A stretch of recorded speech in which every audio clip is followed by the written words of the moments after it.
এসে গেল sleeper Vande Bharat express. কোন রুটে চলবে, ভাড়া কত, চলুন জেনে নেওয়া যাক। বন্দে ভারত এক্সপ্রেস ভারতীয় রেলের গর্ব রয়েছে, তাতে কোনো সন্দেহ নেই। গত বছরে বন্ধুরা কতগুলি রাজ্যকে স্পর্শ করেছে বন্দে ভারত এক্সপ্রেস, তবে এই বন্দে ভারত এক্সপ্রেসগুলো এগুলো সব চেয়ার কার, এবার হচ্ছে স্লিপার কোচ। এই সাদা বন্দে ভারত এক্সপ্রেসগুলোতে কি হয় বন্ধুরা, রাতে কিন্তু শোয়ার ব্যবস্থা থাকে না, তাই জন্য দূরে ট্রেনগুলোকে পাঠানো যায় না। আর নতুন যে ট্রেনগুলো আসছে, এই ট্রেনে বন্ধুরা মানুষজন শুয়ে যেতে পারবে, তাই জন্য দূরে পাঠানো যাবে এই ট্রেনকে।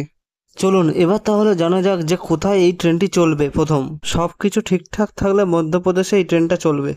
আগ্রা ও গৌরবপুরের মাঝখানে চলবে সূত্রের খবর, তবে এখনো সরকারিভাবে জানানো হয়নি।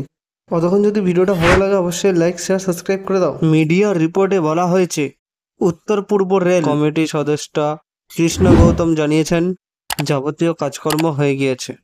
গৌরবপুর ম্যানেজারের প্রস্তাবে অনুমোদনও দেওয়া হয়। আগামী 10 থেকে 12ই এপ্রিল ভারতীয় রেলের টাইম টেবিল 10 থেকে 12ই এপ্রিল ভারতীয় রেলের টাইম টেবিল দেওয়া হতে পারে। এই ট্রেনটি পৌঁছতে 10 ঘন্টা টাইম লাগবে। আগ্রা ও গৌরবপুরের মাঝখানে চলবে। এই ট্রেনটি সপ্তাহে 6 দিন চলবে।